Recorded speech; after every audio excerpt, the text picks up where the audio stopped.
Hello dear students, greetings of the day. I, Muhammad Zishan, welcome you to the online classes of Bloomingbird Scored School Symbol. Dear students, today we are having the third lecture of chapter 4, the Mauryan Empire. In last lecture, we studied about the political history of uh, Chandragupta Maurya, Bindusar, and Ashok. Now, in this lecture, we are going to study about the administration of Mauryas.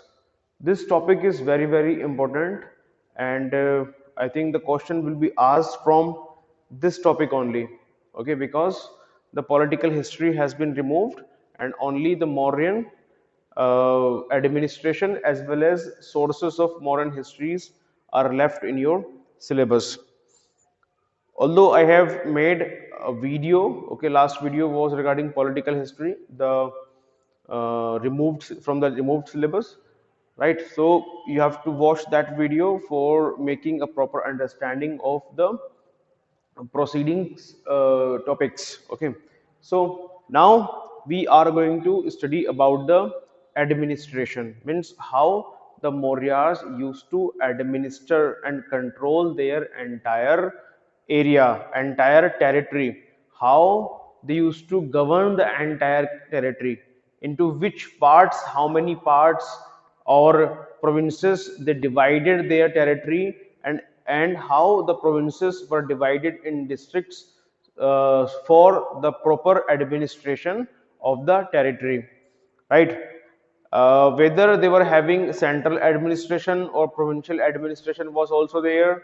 We will study about their army also, about their defense system also. We will study about the municipal government also, local government also.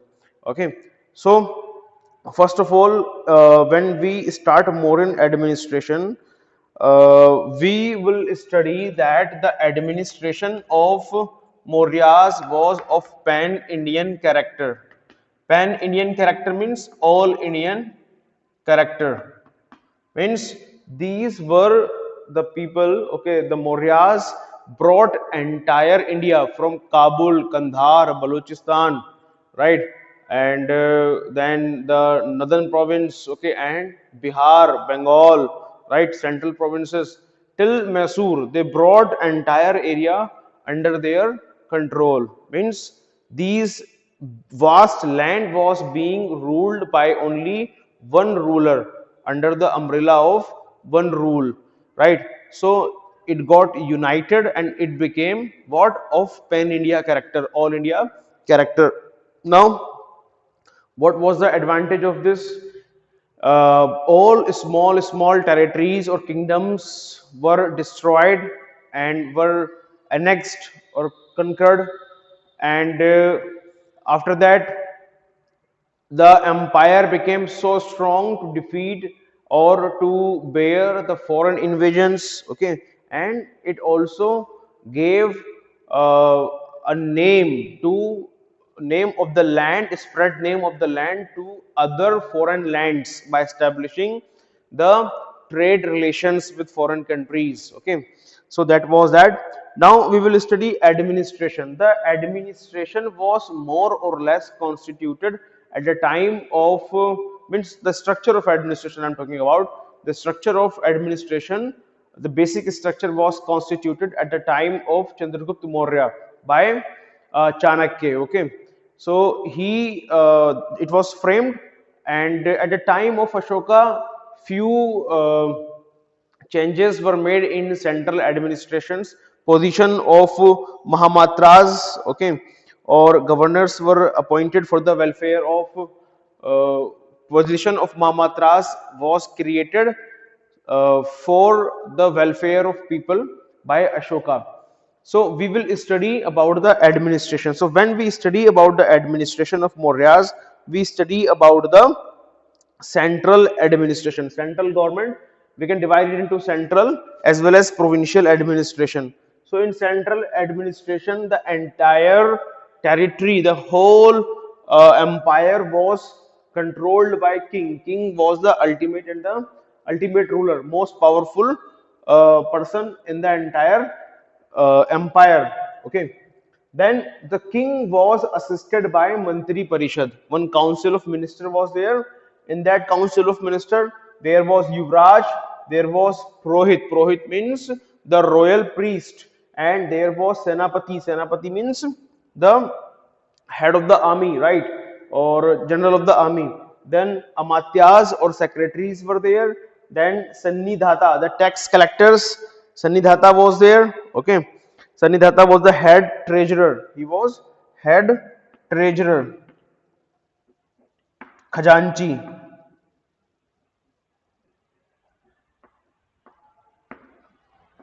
He used to take the care of treasure. So Sannidhata was there, and then Samharta was there. Samharta was the tax expert. He was the tax expert. Tax expert. Okay. So this was the central administration, right? And there were other officers also, like accountant general was there, who used to look after the accounts. Okay, and there was in charge of agriculture also, superintendent of mines. Okay, mines were there in Chota Nagpur Plateau, in Bihar and Bengal. Okay, so there was superintendent of mines also, and superintendent of ports also was there. Controller of commerce was there. Superintendent of weight and measures were there. Okay, so these many positions and officers were there. So central administration was being carried out with the help of these many officers. Okay, and who was the head of all these officers? The king was the ultimate head of all these officers. Okay, then when we study about the central administration and about administration, or you can say the art of politics, okay, in particular, then we study about the Saptang theory of Chanakya.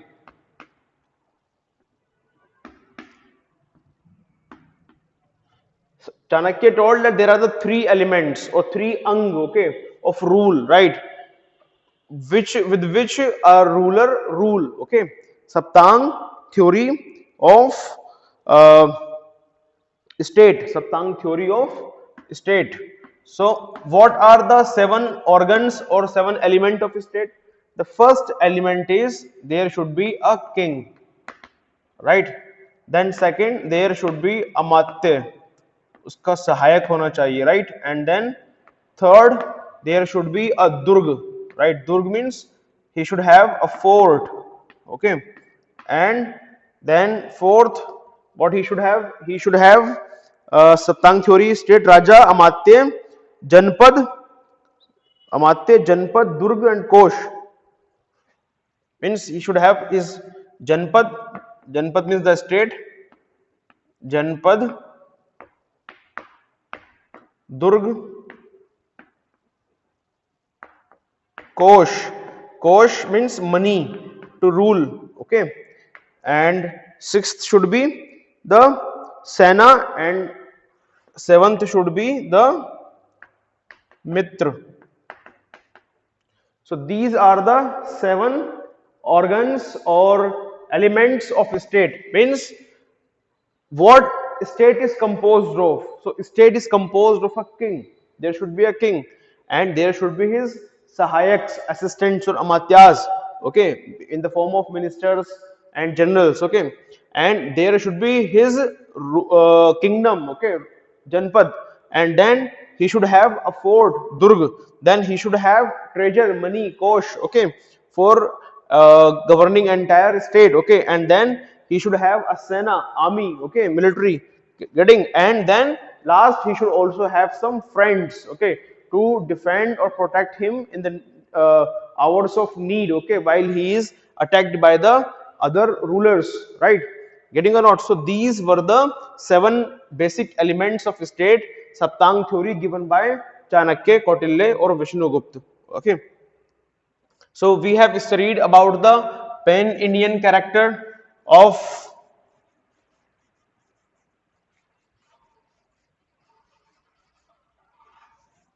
pan-Indian character of Mauryan administration, and we have studied about central administration. Now we will study about provincial government. Okay, so in provincial government, provincial administration was headed by Kumar. Okay, the head of the provinces, okay, was the Kumar, right? There were four provinces. In your book it is written Magadha, Gandhara, Avanti, Southern Province, and Kalinga, right? So right, this one Magadha was also called Prachi. Okay, that we will study. Means in these provinces, the head of the provinces, who were the head of the provinces? The length of video is 10 minutes. Okay, the head of the provinces were Kumar, or they were also called Rashtrapal. Okay, they were the Rajkumars. Okay, the prince, right? It was provinces were headed by prince, and one province was called Chakra. Okay, Chakra, and this Chakra was divided into so many Ahar or Vishaya. Ahar or Vishaya are the today's districts, and the head of those districts were called Pradeshika. So Pradeshika was today's DM, district magistrate. Okay, and then after that, I have written Gopa. Gopa was the head of Sangraha or 10 villages. Okay, so before that, we will study this in detail. Here, provincial administration. I will write provincial administration. Okay, so these things, so you know very well. Okay, then few more things I will add here. The Kumar was also called Aryaputra. Kumar was also called Aryaputra. Okay, and during Ashoka's time, Kumar was assisted by governor. Okay, when governor was there, right, he was called Mahamatra. Mahamatra, right? And then after that, the other office to parts, these were Pradeshika. Okay, Pradeshika was the DM, today's DM. Okay, and then under him there was Rajuka also. Rajuka was today's Tehsildar. Okay, he is today's DM and he is today's Tehsildar, you can say, or Patwari or revenue inspector, you can say, revenue inspector, you can say, right? And then after that, uh, Yukta was also there. Yukta was the treasurer. Yukta was the treasurer at district level. Okay, so these were the officers, right, who were responsible for the administration of provinces. Pradeshika, Rajuka, Yukta, governor. Okay, then after that we will study about the district administration. In district administration, this is actually, it was the district administration.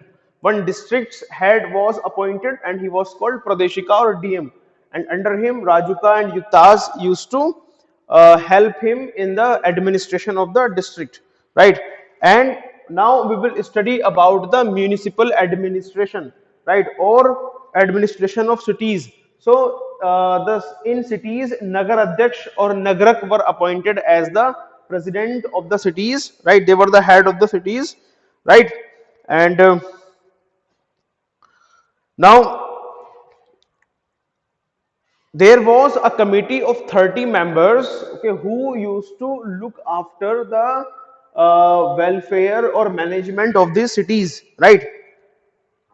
Now, who were these 30 members, right? Like army also, the army was also divided in 6 groups. Okay, into 6 group, right? And in six groups there were five members.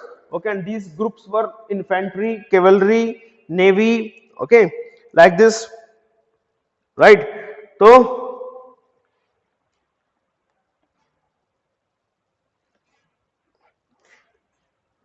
infantry, cavalry, navy, right, elephant and chariot and transport, right.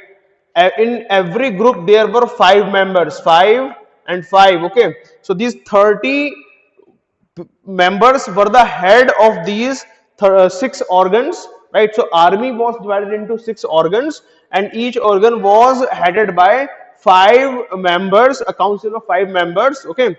So like this, it was army. And I was telling you about municipal administration, right. Municipal administration uh, the capital city of Mauryan Empire was looked after by a committee of 30 members. So who were there, right? Who were the members in that committee, right? And how it was committed? These committees of 30 members were even in districts and were at central level also. Okay, right? So who were there in this? One committee was of industrial arts. Industrial arts. In this 5 members were there, okay.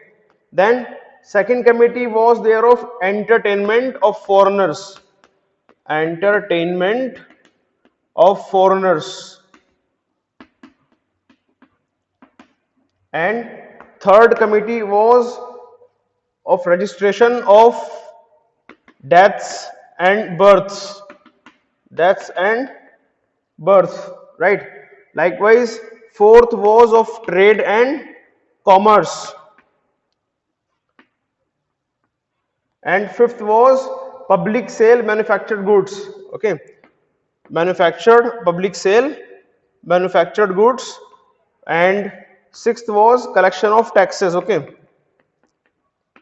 So like this there were 6 committees, okay. 6 committees headed by 5 members. This is not the part of your syllabus, this is something extra information, okay. Just remember that.